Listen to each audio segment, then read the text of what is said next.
Unsettling Reflections. All right, good morning, everybody. Good morning. Good morning. All right, so as mentioned, my name is Jacob Brunk. I study cultural anthropology, philosophy, and French here at UMBC, and it is an honor to be sharing with you all this morning. It's no secret that the religious landscape is changing. Religious shifts like the ones on screen, be it from one religion to another or to no religion at all, are easily identifiable, make for good headlines, but there's another side of religious conversion that is often under noticed.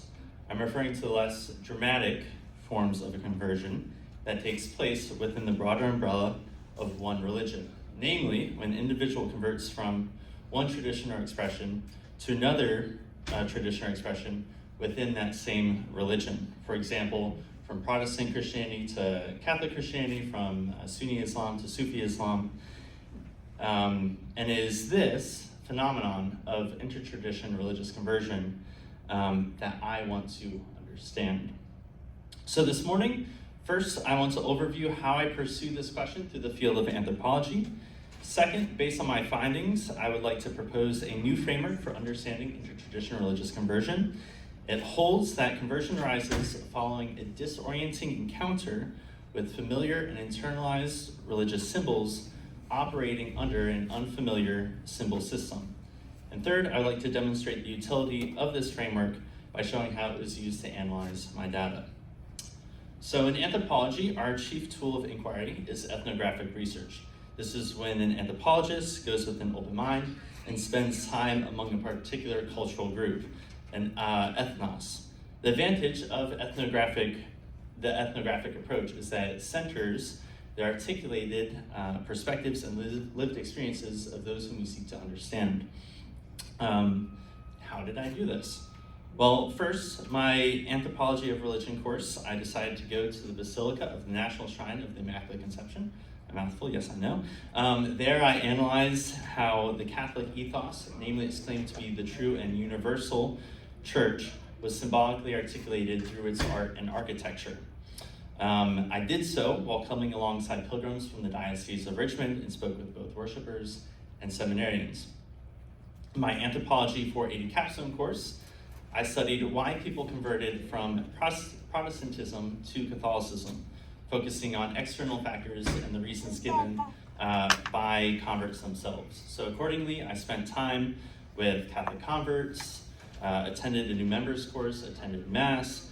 I conducted 2 interviews, one with a priest and another with a Protestant-to-Catholic convert who gave me a very carefully curated written form of his conversion narrative.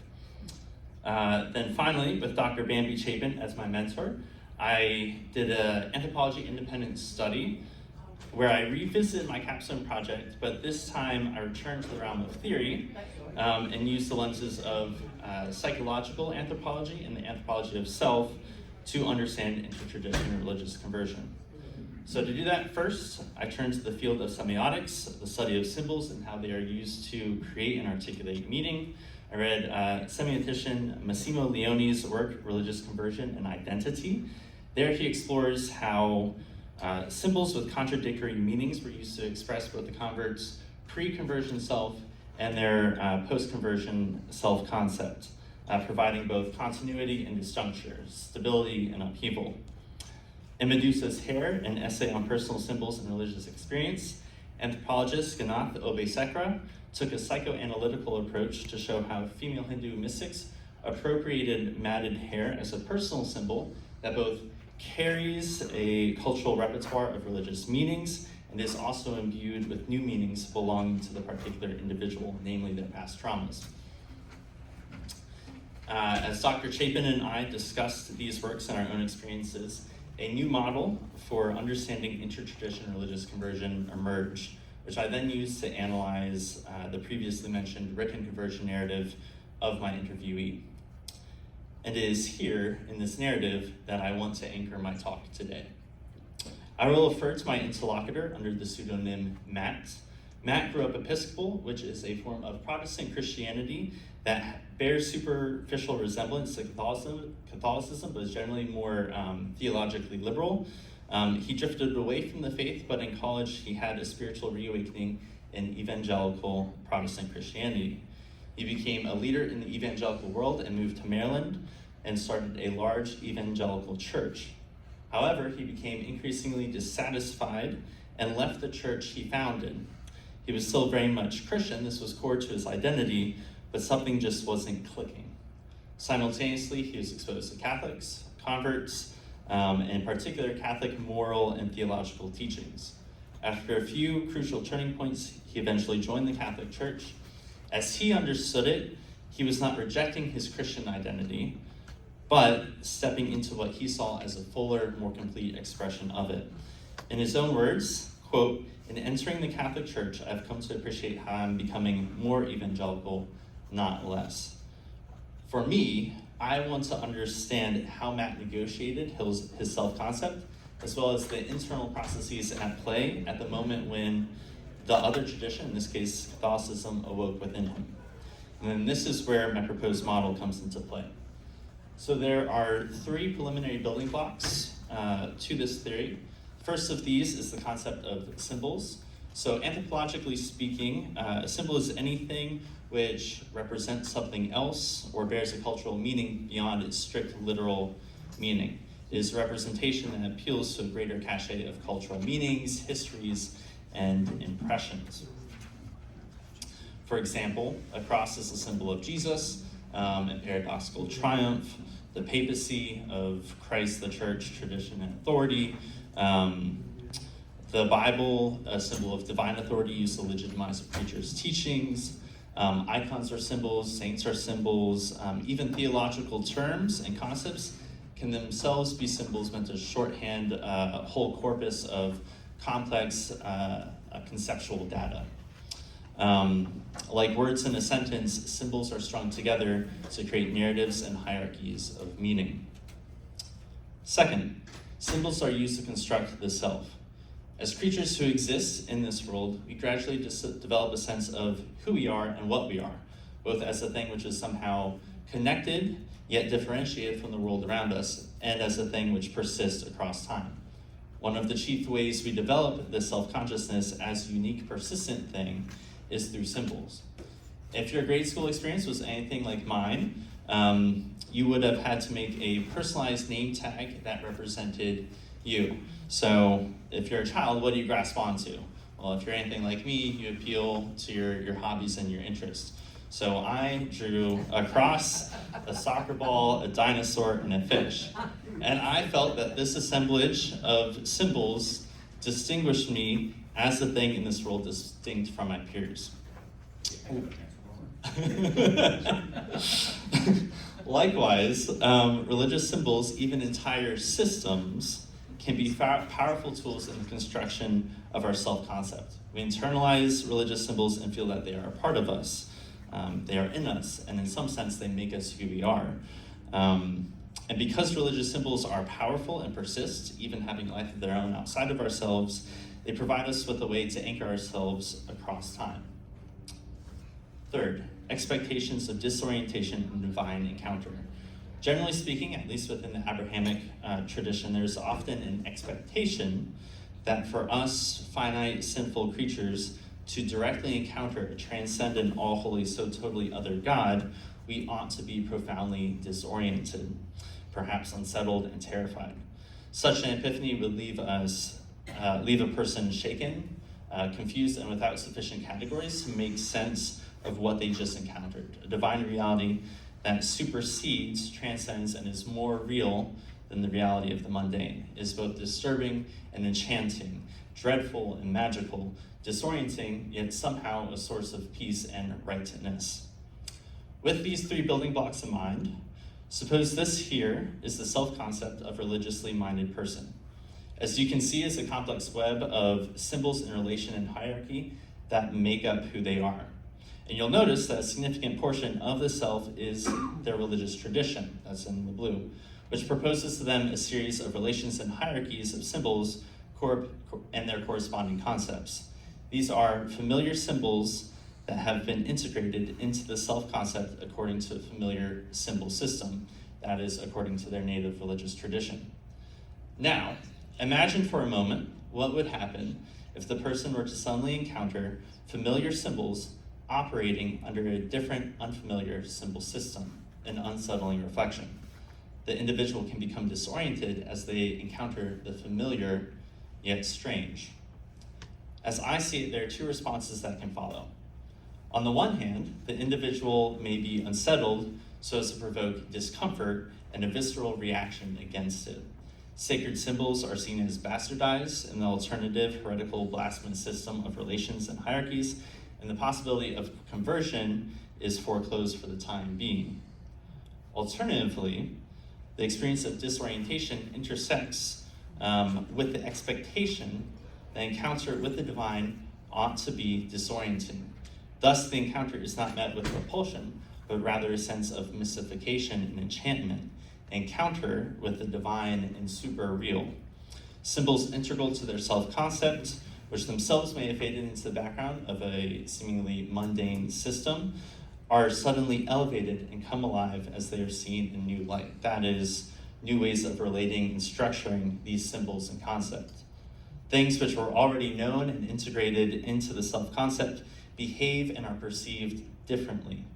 Like looking into a mirror, the possibility of an alternative self-concept presents itself, especially if they encounter a person who is similar to themselves, yet who embodies the alternative symbol system. Thus, the familiar yet strange becomes magical, potent, and true. I would like to suggest that intertraditional religious conversion, or at least an openness to it, happens with the latter response. Unlike other evangelical Protestants who feel enchanted with the bells and smells of Catholic liturgy, Matt was already familiar with these elements from his childhood tradition. Instead, his conversion was triggered by encounter with conceptual symbols regarding the body and human sexuality. As a Christian, Matt already believed that God created the world good. He was familiar with the concept of the Imago Dei and Bible passages about our embodied nature, gender, and sexuality.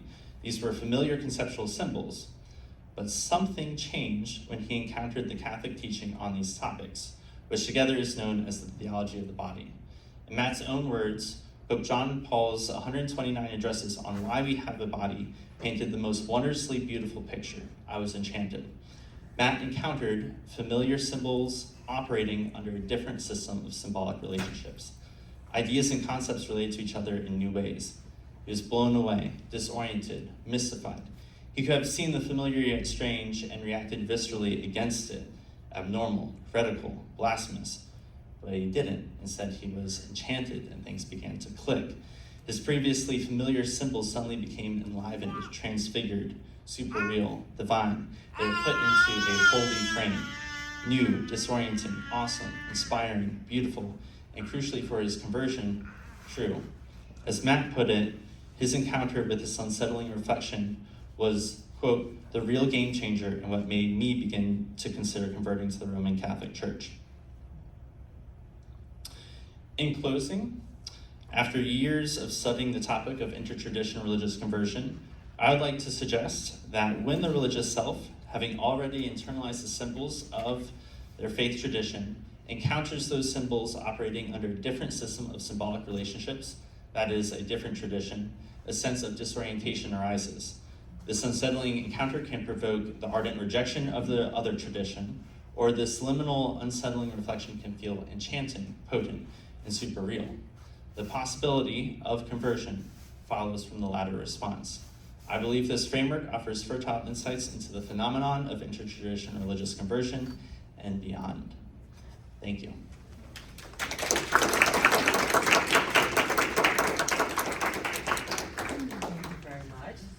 Do we have a question from the audience? We may have time for certainly one, maybe two. We'll see. Yes, in the back. I didn't.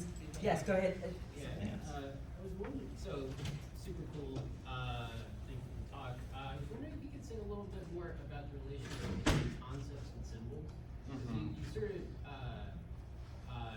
use those things interchangeably, but it's not so clear to me that they are so interchangeable. You might think that concepts are more cognitive and symbols have, not just cognitive content, there's like something else, like affective force or aesthetic, or, you know what I mean? Yeah. So how much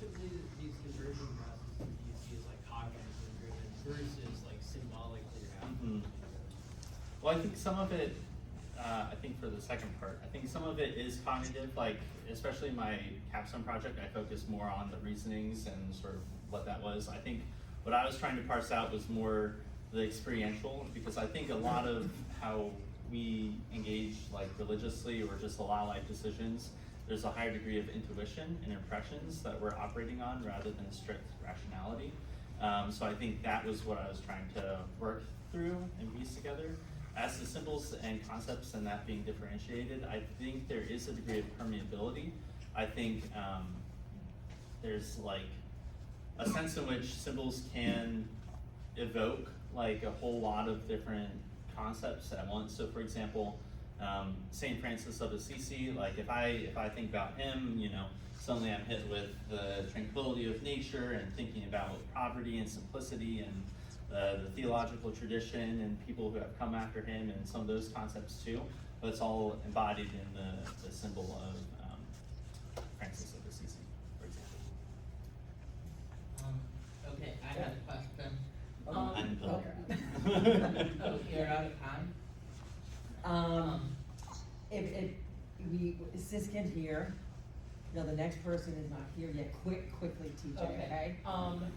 Have you experienced or in any study, were conversions based on like discriminatory practices or whatever, like, was that a reason people converted? In my research, I didn't encounter that, but I have heard of that happening. So, for example, I just saw like a YouTube clip of this African American man who converted to Eastern Orthodoxy because he felt it didn't have the history of baggage and oppression that say other traditions did, and he tried to articulate that and connect it to that. Great, thank you so much. I wish we had more time to entertain questions.